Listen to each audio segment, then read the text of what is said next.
Welcome to Don't Fear the Weight podcast with your host Vicky Masita, bringing together science and personal experience.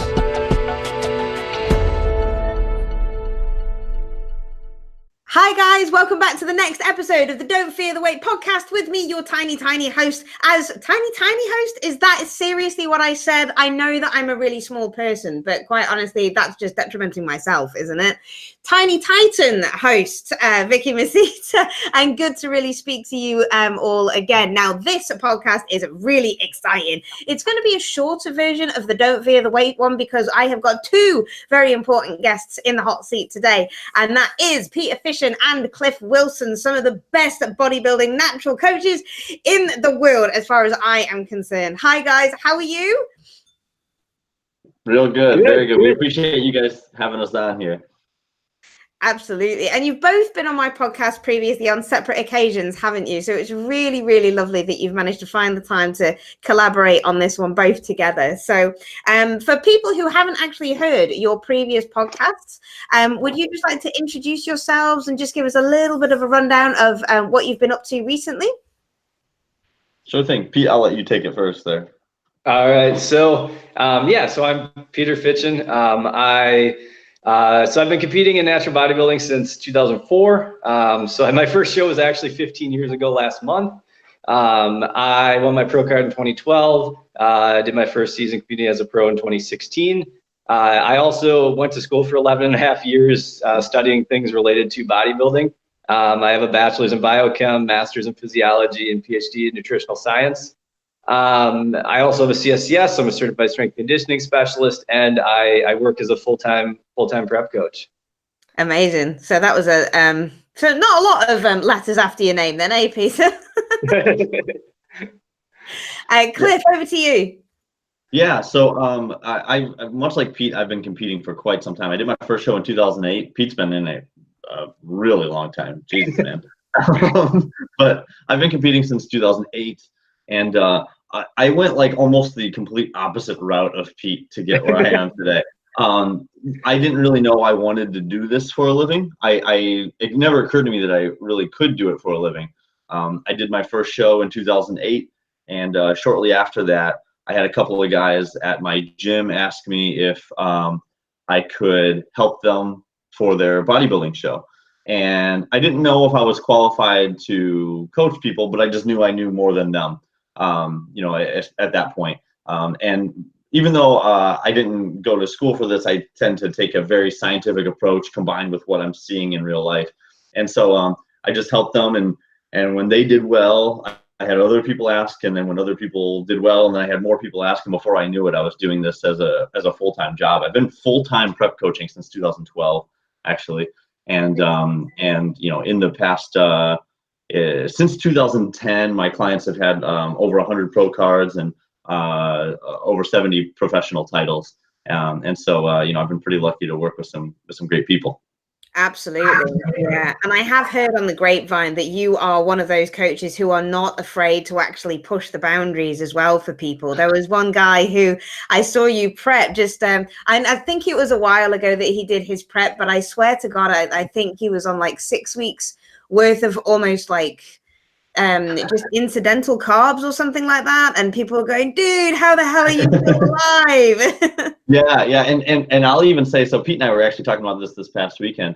One thing that I think with my clients that they understand is that I never ask them to do anything that I don't do myself. So I guess I forgot to mention that I'm also a professional natural bodybuilder.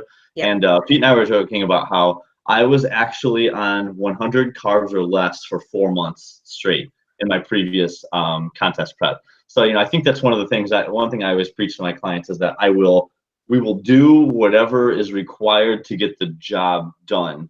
And that we don't make the plan easier. We just make ourselves stronger. Absolutely. And it's a big mental battle, isn't it? Have you found that as well, Peter, when you have to go like seriously low carb and low calorie? Massive mental game, isn't it? Yeah, definitely. I mean, I'm actually, Cliff and I are actually similar in the sense that like our metabolisms are fairly adaptive. So like, I can get away with close to 4,000 calories a day in the off season. Even now, it was like 5,000 plus when I was younger, but during prep, I'm down around 120, 130 grams of carbs a day, like 2,000 calories, literally like half of my off-season intake. And I know Cliff is much the same, that like you got to go pretty low to lose, you know, and I a lot of times even though I can maintain close to 4,000 calories a day, I usually have to go, you know, sub 3 to see much in terms of loss even early on. Oh, really? That's quite interesting. So, see, a lot of people just kind of do that 500 calorie deficit, and then all of a sudden weight just falls off because of water and inflammation. Yeah. I mean, maybe a little at first, but it does. I don't get for long. I can't stay there. One thing that's so funny is like, I know that like the first time Pete and I worked together, like when I first started like cutting things, I was like, I'll cut like 30 carbs, and and nothing would happen for like weeks. So now when you start cutting, we're like, let's just chop off 100 just right out of the gate, because we know it's not gonna move. Okay, so now that people obviously know your a little bit about your background and are now very, very impressed, now we're going to get into the big impressive stuff. So you two have collaborated on a book, and it is Bodybuilding, the Complete Contest Preparation Handbook, which I have to hand right here. So guys, if you are not watching this on YouTube, you're missing out on the big glossy cover that's here, and it is absolutely amazing. And we have just been speaking about the fact that it is 75,000 words of all bodybuilding preparation and guidance. So before we start kind of like asking specific questions about this, because there's a couple of subjects on there that made me kind of go, oh wow, I'm so glad that you're talking about this. What was the actual reason why you wanted to put this book together? Well, you know, Pete, I'll let you take this one, because Pete actually came to me with this idea. So, you know, Pete was the one with the original idea here, so I'll let him jump in on that. Yeah, I mean, so I think the biggest thing was I noticed that I was getting a lot of the same questions from like new competitors, you know, similar, like not just in terms of what to eat, but like, you know, and what to do for workouts, but everything like posing suits, tan, you know, what goes on show day. You know, I was getting the exact same questions from every first-time competitor. And I thought, you know, it'd be really nice if there was like a resource I could just say, here's a really good resource that will answer most of these questions. I mean, I still answer them for clients now, but, you know, here's a really good resource I wish I could refer you to. And I didn't really have, you know, anything, you know what I mean? There was nothing out there at the time. And so I was talking to Cliff, and I was like, I'm thinking about doing this. Would you be interested in writing an ebook together? And he was like, yeah, sure. And so it started out with us thinking, oh, we're just going to write an ebook. It's going to be, you know, whatever. And then all of a sudden we got hooked up with a publisher, and the book tripled in length, and yeah, they made it significantly better, and we added a lot to it. It certainly did. I mean, there's like, you know, instead of 72,000 words, it's 75. So you did. No, we were at like 25 when the publisher came on board, and they said, we love it, we want it twice as long, and then we ended up making it like 3 times as long. Amazing. Did that kind of like both put you on the back foot and just kind of think, holy crap, you know, this was only going to be 25,000 words. Where the hell am I going to pull another 25 out of? Well, see, I mean, I think, well, originally when we started doing this, Pete and I were actually more focused on starting off with I guess I would say maybe incidental things, like Pete said, like, you know, what do you bring for show day? And we were actually maybe not going to focus as much on the diet and training aspect. At least, you know, not so much diet and training in peak week and stuff like that. It was going to be more like the auxiliary things about prep that we get questions about. And then when we wrote the 25,000 words, but we were both kind of having that reaction where when we were writing it, we were almost like, it was hard to know where to draw the line to stop writing. Yeah. Does that make sense? So like we would write on a topic and we'd be like, wow, it'd be really easy to go down the rabbit hole and just keep writing. And so when the publisher came in, and because once again, we just kind of were planning on writing like a 25,000, because Pete and I still have coaching clients, and, you know, like the writing the book wasn't our job. You know what I mean? Yeah. So we were kind of writing it as we come. When the publisher came in, we kind of just really turned it loose. You know what I mean? Like we didn't hold back. We were just like, everything that we think we'd like to put in there, it's just going in. And the publisher actually only wanted 50,000 words, I think. Yeah. And we went to 75. Like we were like, they'll take an extra 25,000, I'm sure. Yeah. Brilliant. Yeah, they were fine with it. They thought it was great. So. Well, I have to say, I mean, I've read the book now cover to cover twice because I like reading things quite a lot, and I wouldn't actually state that this was bedtime reading, but what was what was really nice was that it kind of solidified a lot of the stuff that I do as well. So it's nice to know that, obviously, you know, I mean, I've spoken to you both at length previous times, and it's nice to know that I've kind of picked up the things, and you're still preaching the same kind of things. It's just like little bits that are changing every now and again, isn't it? So like more scientific evidence coming out about X, Y, and Z. One of the big things that I wanted to dive into, if it's okay with you guys, is what a lot of coaches don't actually take into consideration. And that is how you actually prep somebody from a different ethnic background or different race. Now, where did this idea come from with you guys, knowing that different people of different backgrounds actually respond to different macronutrient splits? Because that's really interesting. Pete, you want me to jump in on this one? Sure, yeah. Yeah, so I actually, I mean, I actually had I guess an interesting experience with that. So first off, when I first started coaching, I did notice one thing, that all of the best white coaches had great looking white clients, but their black clients never seemed to look quite as good. Yeah. And then all the best black coaches had great looking black clients, but their white clients never looked as good. And then all the best female coaches had the best female clients, but their, you know, male coaches their clients never looked as good. So it's like everybody just seemed to like only be able to prep their own demographic. Yeah. And I started to fall. So those two guys that I originally helped from my gym, so I took a very, you know, once again, scientific approach, and even right out of the gate, I mean, I've learned a lot in the last 10 years, but I started trying to prep them like I prepped myself, and it was just, they were both black. Okay. And it was just not working at all. Like not to the degree it was working with me. And you know, and as many people can say, I'm about as white as you get. I'm pretty pale here. And so so then I kind of like, I actually, since they weren't paying me, I was just helping them for free. And I kind of just told them, I was like, guys, this isn't working like I expected. I'd kind of like to go back to the drawing board here. And we actually picked some later shows, and I was like, I would like to try some new things.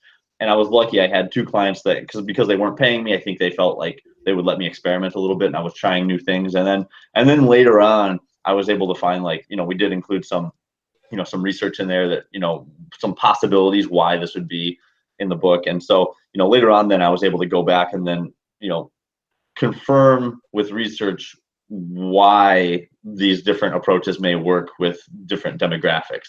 And so, you know, I at least personally for me, one of my goals over my coaching career is that I've wanted to be somebody that can prep anybody. You know what I mean? Like, I don't care if you're white, you're black, you know, you're Hispanic, you're female, whoever it is, I want to be able to know how to prep you, not just prep you in the only way that I know how, if that makes sense. Yeah, absolutely. And then Peter, how did you collaborate on that side of things? Yeah, I mean, you see it. I mean, just working with clients, you know, there's so much differences. Even, I would even go as far as saying, even within the same race, same gender, you see huge differences. I mean, I had a male client who won a pro card earlier this year, who was down to, like, you know, 70 grams of carbs a day with a little bit higher fat intake, and he responded very well to that. And I had a client win a pro show a couple weeks ago who 280 grams of carbs, the lowest his carbs have gotten, you know, and his fat's lower, and he just handles carbs like a furnace.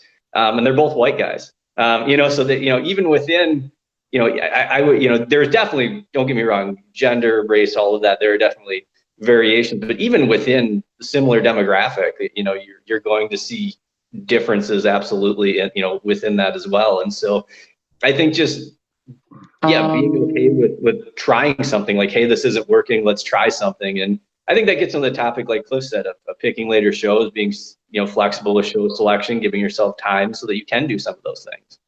Yeah, definitely. I totally agree as well. And it just actually comes down to the point about why we are coaches, because it's all very well and good having this amazing resource to kind of give you the examples. But again, it's all individualized. And if you want to have the most perfect prep for you, it needs to come from an individual basis, doesn't it?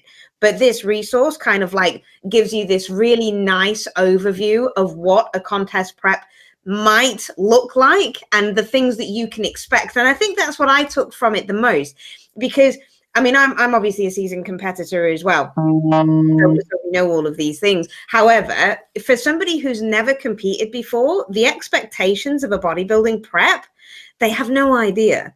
And having a look at these, it was so funny. I was talking to one of my friends, and they brought in a friend into a gym, and he kind of like spoke to me and asked me about prep and stuff. And he said, "Oh, I think I can go and compete, and there's a show coming up in 4 weeks." And I said, "Mate, you've got about like 14 kilos to lose." And he was just like, but I don't want to do that. I said, "Well, don't compete." It's as simple as that. So I think the idea of, is there a chapter, I just can't actually remember off the top of my head, about real expectations as opposed to like the bro expectations? So the guys in the gym who are just like, yeah, I can compete, as opposed to Cliff Wilson, if you don't look like an alien, then you are not actually close yet. Yeah, we actually do touch on that. Most people need to lose about 10 to 15 pounds more than what they're say, and we even put guidelines in there for the reality of readiness. Yeah. Like also like how many pounds, or actually how many, for most divisions, how many years most people need to train before they can even start a prep within that division. You know, obviously bodybuilding will require more years of training than bikini and things of that nature. But yeah, we actually do touch on that because you know, and you know, one of the things too, with one of the reasons Pete and I wanted to write this book is that you know, one of the things about coaches, you know, what we do for a living is we provide like a proper perspective and just a guide. But not everyone can afford a coach. You know, sometimes we think about that college student who doesn't have a lot of money. You know, even a good, reasonably priced coach can still be in the range of $100 to $200 per month, and a lot of college students can't afford that. But a lot of people can afford a $30 book one time. And Sure. so, you know, this and it made me actually very happy. Pete, I didn't even tell you this. Like, so I had a guy this weekend message me on Instagram, and he said that he used our book over the last 6 weeks to finish his prep and do his peak week and everything like that. And he won the overall at his show. It was an untested show, but he was like he won the overall at his show, and he was like, you know, he goes, I couldn't afford a coach in the past. And he goes, this was the best peak week I ever had, just using the information in the book. And so like that's legitimately the reason why we wrote the book, is because you know, not everyone can afford, you know, a good coach. And honestly, I mean, I genuinely believe that this $30 book will help people more than, especially some of these coaches out here that are giving some, you know, pretty questionable advice. You know, so you know, that was kind of our goal with writing the book as well. Actually, let's dive into that just a little bit, because that's a really, really interesting subject, and something that's happening quite a lot recently is people getting bad preps from poorly educated coaches who haven't got the experience in there. What are some of the red flags that you have kind of identified to almost avoid in this book? Because I think that would be something that would really make people kind of want to read it. Yeah, I guess red flags in terms of coaches, you know, coaching and bad advice. I would say, you know, the rates of loss and length of prep people are, you know, coaches are, you know, a lot of times if your coach says, oh yeah, you know, if you're competing in, I don't know, bikini, you're doing a 12-week prep. Well, maybe. I mean, I work with people who, you know, a couple people who maybe only need 12 or 16 weeks, but usually people need longer than that. You know what I mean? And I think also looking at, you know, I think one thing that's important to look at too, that a lot of people neglect to look at, is if your coach primarily preps people who compete in untested competitions and are enhanced and you are natural, you may want to, you know what I mean? Like, and they don't have a lot of experience and their methods actually don't differ between the, you know, you may want to look elsewhere. I've seen I've seen coaches use drugs to make up for lack of prep methods, if that makes sense. You know what I mean? You know, like terrible methods, but I'll just throw some drugs on this and it gets the job done. If you're natural and you get thrown into that situation, it can be a pretty terrible prep. Those are just some things that I've seen recently, at least. Yeah, absolutely. Sorry, go on, Cliff. No, and I think Pete nailed it too. In the book, one of the things that I think is actually one of the most important sections is we break down like choosing a show, like how many weeks you will need to be ready, and we put calculations for calculating your rate of loss and things like that. I think that is one of the most underrated topics in all of bodybuilding is how many weeks you will need to be ready, and then how many pounds per week you should lose. And I think honestly, if you want to know right out of the gate if a coach is worth the money, is ask them how many weeks you will need to be ready. And if they tell you one of these things where you need to be losing 3 or 4 pounds per week every week, I just think that that's crazy. I mean, that it's not, you can't, the one thing I would say, just because you can lose 4 pounds per week does not mean you should lose 4 pounds per week. You will not look your best possible trying to lose 4 pounds per week for a natural competitor. I think that maybe some I do work with some enhanced competitors that are in the 250 range, and at the beginning of their prep we will have them lose 4 pounds per week or something like that, because they don't need to worry about muscle loss quite the same. But even at the end, we're still not even for these enhanced competitors, we're still not aiming for 4 pounds a week at the end, because that's just a crazy rate of loss. So I think that's one of the biggest red flags right there with Pete. Yeah, definitely. I completely agree. I was actually speaking to one of my friends today because he feels like death at the moment, because he's competing this weekend. So he feels like death, and he's got the whole Skeletor face going on, and everything else. And he's just grumpy and mad at everybody. But even he was saying, I think I need to start doing something else, because on Sunday, I lost 1 kilo. On Monday, I lost 1.5 kilos. On Tuesday, I lost another kilo. I'm like, dude, even though you are, enhanced, that's quite a lot of weight loss, 4 days out from a show. So I think you should pull cardio. So he's pulling cardio. Good job, really as well. Okay, so like I said, I don't want to dive into too much in the book, but can you just kind of give us a little bit of almost an overview, and then I have got a little bit of a red herring question for you at the end. So just an overview of what people should expect about the book, and especially why it's so important to kind of read it cover to cover if you're doing your first prep. Pete, you want to take that one? Sure. I think that our goal with the book is to make it as comprehensive as possible. So I mean, if you are reading it cover to cover, we start with a little bit of a history background of bodybuilding, kind of where the sport is today. But I mean, from there, we walk people through this different sanctions, tested versus untested sanctions, so that they, pick an appropriate show for them. Different divisions, different classes. We walk through how long you should prep, rates of loss, nutrition, training, cardio, peak week, kind of some of the logistics of show day, what happens at a show, what you should bring with to a show, and then what to do after the show. So we've been like transitioning into the off season, we talk about as well. And so it really does walk through the entire process from like, hey, I want to do a show, how long should I diet, through what should I do to diet down, and then what to do afterwards. That's it. And it is really good. I love the fact that you have also done that transition into the off season, because that's one thing that so many people get wrong, because all they think about is cookies and donuts and burgers. Yeah, I know. We didn't touch on this in the book, but I was just talking with somebody recently. I was like, I always know when somebody's going to lose their mind after the show, when they actually already have bought the foods that they want to eat.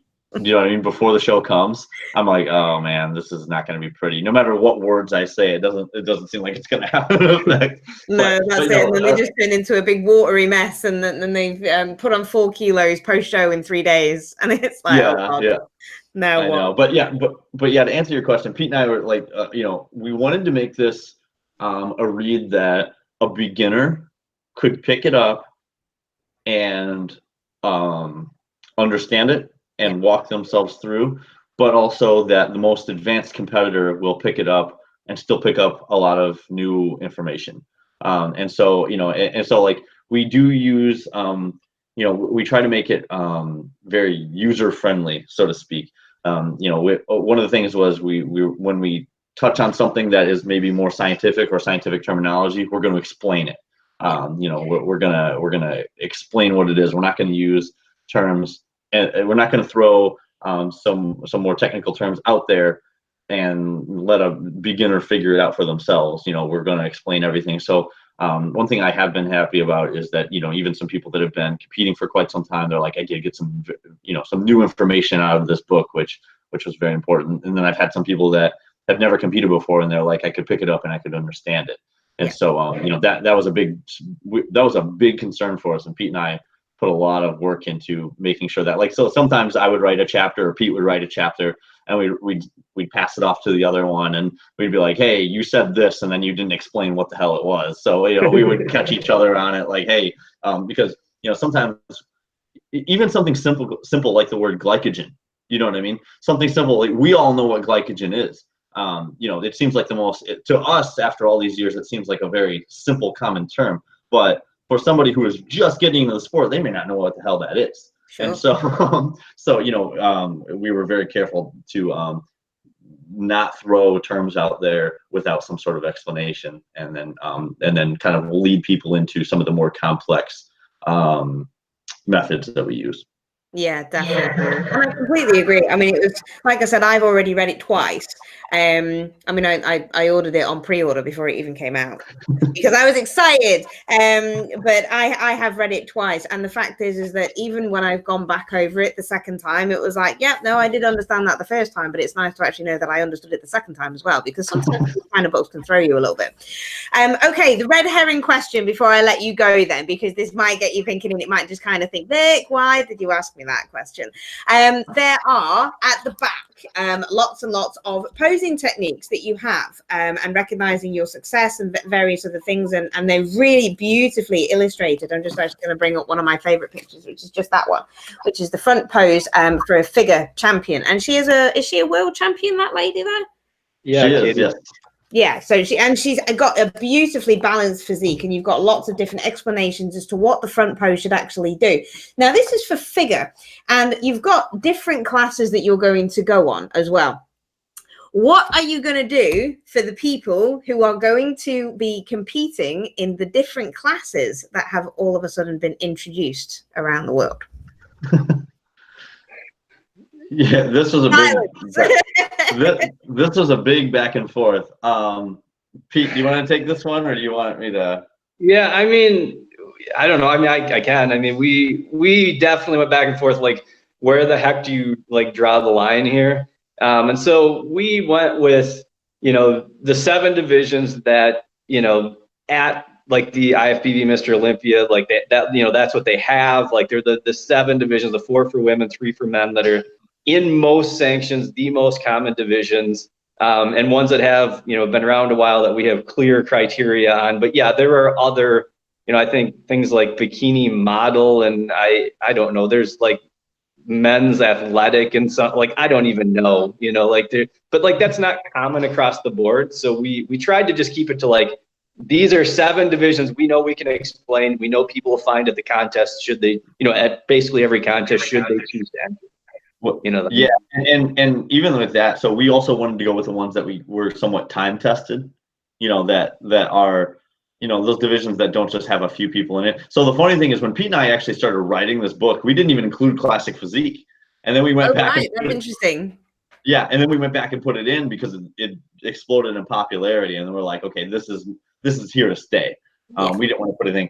And then, and even with the criteria, the criteria section for what each division looks for and what you want with each one, that was that was a tough one to verbalize what they look for in each one. But we wanted to put, and same thing. So I had to go back and like include classic physique in that one. And like, so like, and I tell this story, but it's so funny. Pete's laughing. Like with the criteria division, that was probably the hardest one for me to write. Like, you know, with the other stuff, it just kind of flows, but like, I've never actually sat down and written out what the criteria should be for each division, which is a lot harder than it sounds.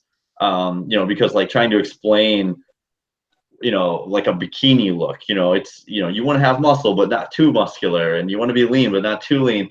And Pete and I would give each other deadlines, and I was like, Pete, I'm going to have the criteria section to you on this day. And I wrote the whole thing. It was like 20 or 25 pages. And Pete got an email from me the night before I had to do it. I go, you're not getting this tomorrow. I hate what I wrote. I was like, I'm deleting the whole thing and starting over. And even Pete was like, can't you just like alter what you wrote? And I'm like, no. I was like, it needs to start from the ground up again. And I'm like, give me another week. So I deleted the whole 25 pages and started from scratch. And I was, then after I rewrote it, I was very happy with what we ended up with. But that one, so I don't know. I think if another division pops up that proves its popularity and proves it's here to stay, then I will venture back into that criteria section and I will get my hands dirty again and add more to it. Brilliant. I love it. Because that was the only thing that struck me about it. I was like, where do you go from here? Because you've covered it all, but all of these new kind of criteria are coming up. I'm not talking about like, you know, bikini model or anything like that, because personally, I don't, no, I'm not actually going to say that one. There are different federations that include like different parameters of bodybuilding, and bikini modeling is one of them. But it's never a show that I would particularly put myself in for, even if it was something like muscle model or muscularity or something like that, because I hold a little bit more muscle. There's no way that I could do bikini. I would look like a prat. And everybody knows that. They wouldn't be an issue. But you don't actually cover the class that I compete in this book. And I was mortified because I was like, oh no, it's not mine. But yes, it was just one of those questions. Which class do you compete in? So I do the athletic in the BMBF natural one, which is the DFAC, or it's classed as fit body now in the UK DFBA. Fit body. That would be most similar to women's physique, probably, here in the US. No, it's still actually classed as fit body. They have fit body overalls in the US. But for certain federations. Yeah, criteria-wise, though, I think it's more similar to physique, if any of the 4 women's divisions we have mostly here. Right. Okay. Yeah. So probably I just gotta enter into that one. Yeah. See, and I guess that would. I mean, I know I'll be the first one to admit I've actually never had a competitor compete in that division. So I guess maybe I would even say maybe we also shouldn't put it in because maybe I'm not qualified to discuss it. I don't know about Pete, but yeah, I've just never had anyone compete in that division. So I'll be honest, I'm not even really aware of. I don't think it's very. It sounds like it's maybe not something that is as prevalent in the U.S. maybe. Outside of a couple sanctions now. Yeah, I think because it's such a new class as well, it's the same with like the have you seen the new IFBB one? So the wellness category that's come out, so that's specifically made for girls who have got naturally bigger hips and bigger thighs. So they're almost kind of like disproportionate in a way, so they kind of don't have that symmetry element. Yeah, I with that, I guess I would say, because I am familiar with the IFBB wellness, because I do have a client that's already planning on doing one this year. But I would say I would still want to give it time to see how it goes, because I don't know, and this is going off on a sidebar here, but I still worry about all the divisions being added, because I feel like it's one of the reasons that let me put it this way, I feel like they're going to eventually add divisions and then start to take away divisions. Because I think that's the reason why we're only getting 3 people in each class, and you know why there's not deep classes anymore. You know, we see it with, like, I went to a show a few weeks ago, and I'm just gonna speak for the men's class. There were like 16 men's physique competitors, and there were no male bodybuilders. And which, as a bodybuilder, I'm like, oh man. But how was there no male bodybuilders? Like none? I don't know. I guess it's very interesting to me. I think it's one theory that I have also with like something like men's physique is that I think it's two things. I think it's twofold. I think some people think men's physique, they think I'm not big enough to be a bodybuilder. When in actuality, most of the men's physique guys that I see are big enough to do bodybuilding. I mean, I would say plenty of them are, but they think they're not big enough to do bodybuilding, and they think that men's physique will be a bit easier to do well. But the interesting thing is that I think that men's physique, if you don't have the genetics for men's physique, and I'm going to say likewise for bikini, if you don't have the genetics for men's physique or bikini, it's harder to do well because you have fewer ways to beat your opponent. When I don't have great bodybuilding genetics, but I beat people because I have many more poses to pose better than them, and I can get leaner than them.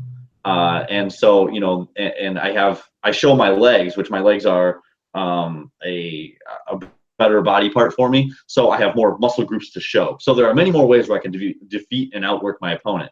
But if it's men's physique, I get like three, I get like, well, four if you include both sides, but I get four poses. I don't show my legs. I can't get too lean or I'll be marked down for that. So, so I think it's actually harder to beat somebody with superior genetics in bikini, and bikini you only get two poses. It's harder to beat somebody in bikini and men's physique. And then the other thing is that I actually think that the elite bodybuilders, the top level bodybuilders have gotten so good that, so lean and so developed that a lot of the mid-level people, they don't want to even attempt it anymore. Does that make sense? It's like before they didn't have a chance. They didn't have a choice before those divisions. I think they would just be like, all right, I'm just going to go for it and I'll work my way up. But now they're like, I'm not even at that level. Why bother? So, I mean, that's my opinion, but I think that's kind of what I've heard from people overall.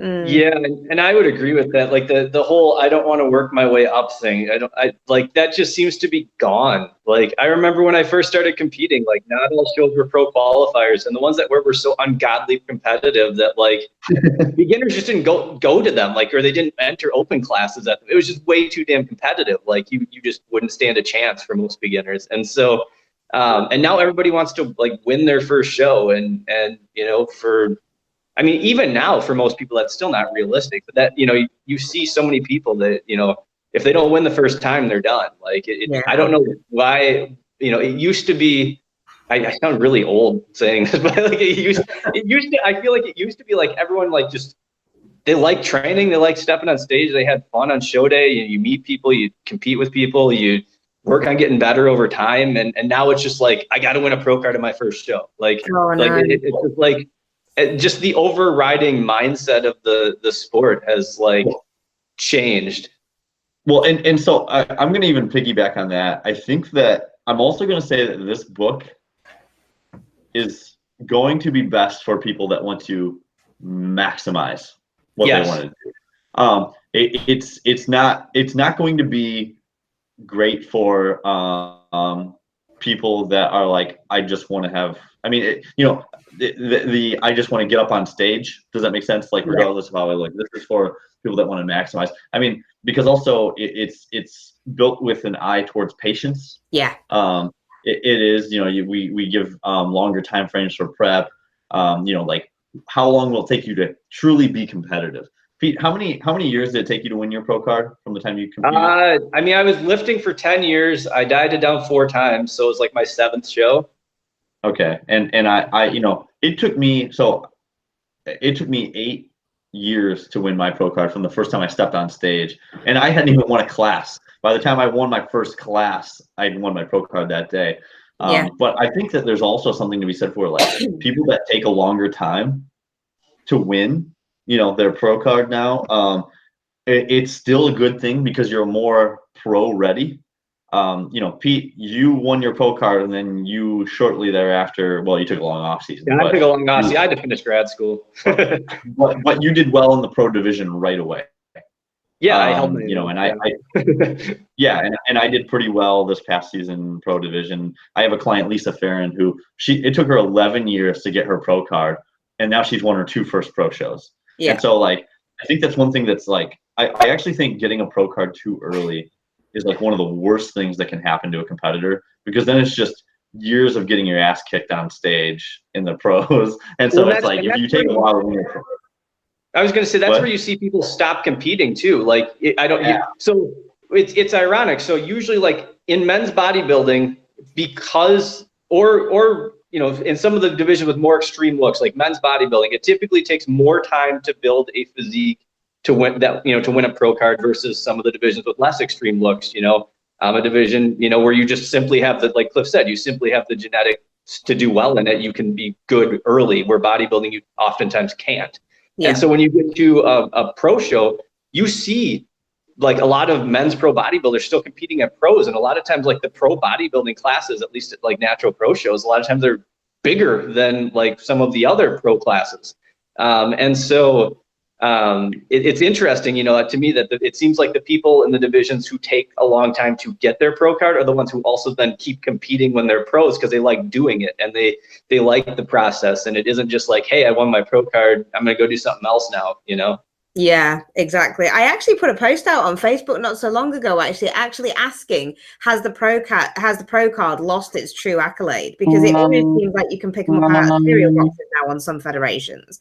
And it is also quite mortifying to the guys who, like yourself, have worked so hard, tirelessly, year after year, doing your off seasons, doing your preps, working up to those levels in order to get that true accolade. Whereas like somebody who first of all just steps on stage and they're like, oh yeah, here you go, here's a pro card. Oh, in 3 separate categories, by the way, because it's not just like one particular category that they can compete in. So I was like, has that really actually got its true meaning anymore? So it's just one of those, isn't it? But no, I think that's great. You know, one last thing that I actually think has been a factor is Instagram.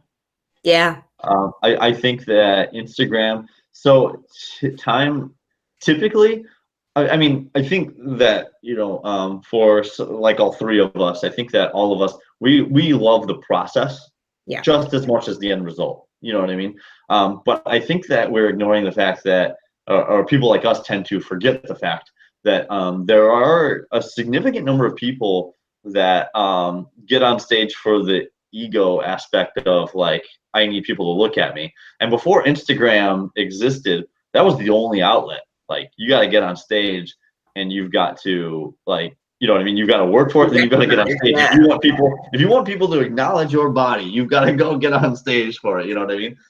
And now they don't have to do that. You know what I mean? Like, they put a picture up and they'll get, you know, hundreds and thousands of likes, and they don't have to do the work to get on stage anymore. So I think that that's also feeding to like the lower class turnout as well, not just the more divisions. So I genuinely believe Instagram has had a lot to do with that as well. Damn Instagram. Yes. All right, now we sound really old. We're like, social media. I know, right? It's just like, damn you, social media. Oh, I'm so glad I'm not the only old person in the room. It's so much nicer. Kids today. Funny. Right. Anyway, I have taken up so much more of your time, but it's always a pleasure speaking to you both. It really, really is. So just before we disappear, where can people find the book? Where can people ask you the same questions that they can read in the book, which is what they always do now anyway? And so I can put it all in the notes underneath. Yeah, so they can get it. You can get it on Amazon, and you can also get it at the Human Kinetics website. Human Kinetics is the publisher. One other thing I want to mention is that for people that have certifications, there is actually a course through the Human Kinetics website that you can take that is based, I've got it here too, that's based on the book. So you can like take an exam on the book, and you get I believe it's seven continuing education credits towards certifications.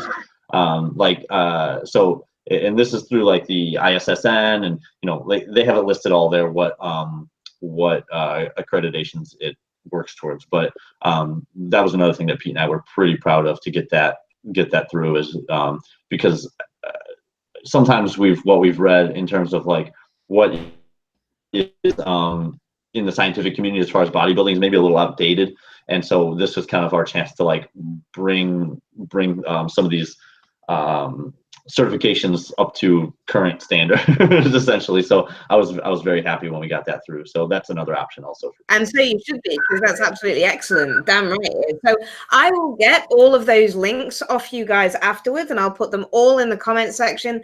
Guys, if it just to finish it off, if you can't afford a coach and you really do want to step on stage, then this is an absolutely phenomenal resource for you to have. And even if you are a coach and you think that you know it all, read this book cover to cover, because you will kind of go, oh, that's something new. So it's not just a resource for the everyday person in order to do their first bodybuilding prep or their next bodybuilding prep. It's also an amazing resource for coaches out there as well, even if it is just to solidify your knowledge. So I cannot acknowledge it enough. So again, guys, thank you so much for giving up your time on your busy days for me today. And I will basically look forward to speaking to you again very, very soon. Yeah, thanks for having me. Thank you so much. That's it from us, guys. Thank you very much for tuning in. As always, if you do like the channel, then obviously give it a big thumbs up and subscribe and share away. Until next time, thank you very much for listening into Don't Fear the Weight, and speak to you soon.